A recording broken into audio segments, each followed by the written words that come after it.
morning, friends. Here we are again, Rob Caskie, proudly engaging in storytelling. And the story I would like to share with you this morning is that regarding the power of dreams and just the influence that dreams have had in my life. I think as a Piscean that I'm a natural dreamer. I think that dreams are critically important in our lives. And dreams are also very closely linked with hope. And I think that without hope, our lives really are pretty much worthless. I was fortunate enough to grow up in the Natal Midlands near a little town called Moy River, which in the winter time gets very cold. And I'm back living in the Midlands now and delighted to be doing so. And we're having our first frosts of the season, the change of the seasons, with freedom beckoning, with us moving down to level 3 in terms of our national lockdown. It's a wonderful time for me as we begin to move into the winter. I've grown a lockdown overcoat, as you can see on my face, and you may be interested to see in a photograph taken in 1993 on the Africatis expedition that indeed my facial hair was a quite different color, but that's nearly 30 years ago. You know, I was fortunate enough to go to school in Howick, and in my matric year, 1983, a wonderful teacher who lives locally called Rory Drysdale organized the trip to the Okavango Delta. Now, the Okavango Delta, you may or may not know, is a quite unique ecosystem, 16,000 square kilometers, roughly the size of Switzerland or Swaziland, a wildlife mecca. Most folks dream of getting to the Okavango Delta. And the price in 1983 for that trip was 375 Rand, which my father, having lost his wife, my mother, when I was 12, was not financially in a position to afford for me to go on that trip. And a delightful, special father of friends at high school offered to pay for me to join that trip. George Lorenz has never realized the debt of gratitude I owe him, because that trip effectively changed my life. We went up to Botswana, we traveled through the Okavango Delta, then up through the reserves all the way up towards Chobe and back from there. And it was unequivocally a life-changing experience for me. I finished school and went off to the army, and whilst I was in the army, the dreams and the thoughts in my mind began to coalesce, particularly regarding travel and the days ahead. I then went off to university to study agriculture here in Pietermaritzburg, and was fortunate enough to be surrounded by a delightful group of friends, many of whom loved travel, loved farming, loved the outdoors, like-minded young individuals, and my varsity time was an absolute delight. And being of little resource, the only way to travel while I was at university was really on motorcycles. So here in this lovely banner next to me, you can see a picture taken in Zimbabwe of me on a bike called a Honda XL 600R, fully loaded, going up to Victoria Falls and beyond into Zambia. And here is another bike, an R80 GS BMW, fully loaded, water tank up front, extra headlight and so forth. And this picture was taken in Malawi, but I was actually en route on that trip up into Zaire on this bike that let me down very badly. Now, the irony of all this, and perhaps the reason I'm sharing this with you, is that those motorcycle trips that I generally did alone were a source of great entertainment and interest for my friends at university. So I would come back from a trip and my friends would want to hear what had happened on the bike. And that group grew and grew, and unbeknown to me, I was developing in their minds the reputation of telling a reasonable story. And that really was the reason that one of them, as curator of the Rookstep Museum, recommended me to David Rattray to share stories on the Anglo-Zulu War battlefields. But that's another story entirely, and that only came about in the year 2000.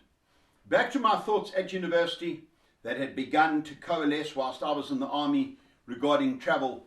I wanted to do three things on my travel adventures around the world. And the three main priorities were to travel from Cape Town to Cairo across Africa.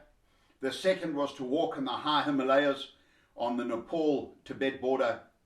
And the third was to drive the famous Alaskan-Canadian highway from Dawson Creek, British Columbia to Fairbanks, Alaska.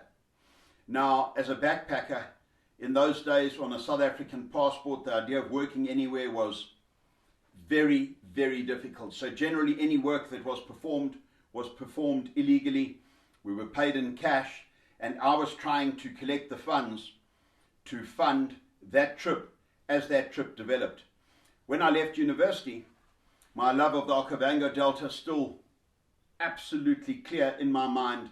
I wanted to go and work as a photographic safari guide up in the Okavango Delta. And I was lucky enough to find work in the Delta, working for a special fellow called David Lincoln, Bahati Safaris.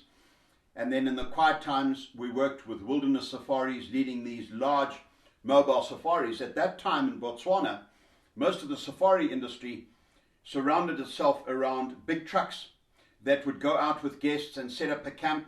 And then we'd take game drives and walks and Makoro trips from the camp and then move the entire camp. Of course, in the early 90s, this all changed, and Botswana decided that they wanted to have fewer guests, making less impact on the environment and paying a lot more money. And obviously, with it, the cost of visiting the Okavango Delta rocketed exponentially. But whilst I was working in Botswana with a remarkable man called Tim Liversidge, who was producing wildlife movies for National Geographic, I was lucky enough to meet the granddaddy, the doyen of South African explorers, that remarkable man called Kingsley Holgate. I mean, Kingsley is larger than life in almost every way. He has long hair and a great big white beard and a delightful, warm human being. And as a result of our meeting and traveling through the Delta together and then out to the Tsodilla Hills, those wonderful bracelets of the morning, that very significant burial place for the San, the Bushman people, Kingsley invited me to join him for the second half of his Africa Odyssey expedition. Most of the traveling he would do between Cape Town and Kenya, I'd been fortunate enough to do largely on the motorbikes. And Kingsley invited me to fly into Kenya and join him in Kenya and go from there north. Kenya, Uganda, Tanzania, then up through Ethiopia, Sudan, Egypt, finishing up at Alexandria on the Mediterranean, where he and his team planned to pour out a gourd, a calabash of water, collected off Cape Point, carried across Africa with a scroll of peace and goodwill, and then poured symbolically into the Mediterranean at the end of our trip. And this photograph here is taken with the Africa Odyssey, one of their trucks behind me joining the trip in Kenya with some young Samburu warriors. This is prior to their circumcision ceremonies. You can see the wonderful spears that the Samburu and the Maasai use to deal with wildlife, particularly lions. And it really was the most unique experience. And the point I'm making here is that for a young lad from a farming background, and a very modest one at that, from the Natal Midlands, who dreamed of traveling across Africa, here was the opportunity, presented to me by Kingsley Holgate, to travel effectively and complete my dream of traveling from Cape Town to Cairo. So I always say to folks, dreams matter hugely in our life, but more importantly matters the desire and the guts to seize those opportunities when they come your way. And from Alexandria, I was lucky enough to travel over the Suez and spend some time in Israel, which was a quite unique opportunity. We went to the ancient fortress of Masada, the wonderful towns of Bethlehem and Jerusalem, up to Petah Tikva and Tel Aviv, to have a look at their dairy farming, their hydroponics, the way they use water and desalination plants. It was a remarkable experience. And from there, I traveled across to England to start work on farms, saved enough money to buy a little car, traveled around England, Wales, and Scotland. And then from there, my dreams were becoming a reality. I was trying to put some money away to buy around the world ticket. And from England, I flew across to Kathmandu in Nepal to walk in the high Himalayas. Now, if I'm ever asked the one destination I still want to return to in my life, if circumstances were such that I couldn't travel anywhere else on earth again, it would be straight back to the Himalayas. Those walks on the Annapurna circuit and the Sanctuary and the Helambu circuit, the Langtang circuit, were a very, very seminal opportunity and experience in my life. I felt closer to my Creator in those hikes than I felt at any other time in my life. the Buddhist people live their religion 7 days a week. It's not something they put on for 3 hours on a Sunday morning, as so many pseudo-religious and pseudo-Christian people sadly do. And I was absolutely astounded by how influenced I was by the interaction with the Buddhist people and walking in the high Himalayas. I went on from there to travel in Southeast Asia, in Thailand and Malaysia and Singapore. It was fantastic. I bought a motorbike, love motorbikes, and travelled up into the Golden Triangle, right up there on the Mekong River and the Laos border, all the way down through Malaysia, eventually selling the bike and flying from Singapore to Australia. I wanted to drive around Australia. Now the Australians, in a very understated manner, call it driving around the block. It's a long way to drive right around Australia, but I worked on farms in Western Australia, bought a little Toyota Corolla 2-door, 1200cc 4-speed in Perth. I managed to service it over a weekend and did some work on it to prepare it for the trip. It didn't even have a fuel tank big enough to deal with some of the gaps between the fuel stops up in far Western Australia and the Northern Territory. There is a photograph here of me on that trip around Australia with Charlie. For those of you unaware, this is the famous buffalo that features in the Crocodile Dundee movie, with horns that measure more than 7 foot from tip to tip. He was housed at a place called Pine Creek, where they sold these incredible barramundi burgers. Barramundi is a type of freshwater fish. They were some of the finest burgers I've ever eaten. And I went there largely to see this iconic film star, Charlie. Magnificent, calm, placid creature. You could go and stroke him, and there he is lying quietly in the shade, whilst I had a photograph taken by some kind passerby. Having travelled all around Australia, I then flew and hitchhiked, travelled and worked on dairy farms all over New Zealand, including the Treble Cone region, the ski region, Queenstown, Fox Glacier, Franz Joseph Glacier. It is magnificent. The land of the long white cloud. I mean, so many folks go on and on about New Zealand and all the superlatives involved in describing New Zealand. It is a quite extraordinary place. The folks who live there are very fortunate indeed. And right now, I think they're enjoying considerable isolation from this COVID-19 virus that is threatening so much of the world.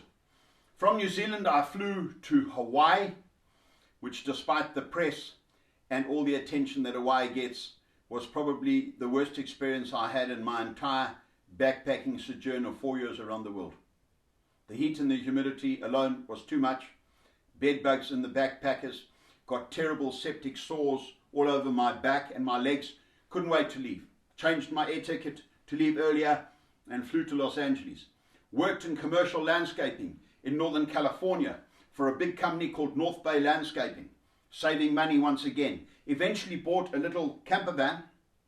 It was actually more of a people mover, which I removed the seats from and converted into a camper van in preparation for my wonderful, wonderful drive along the Alaskan-Canadian highway.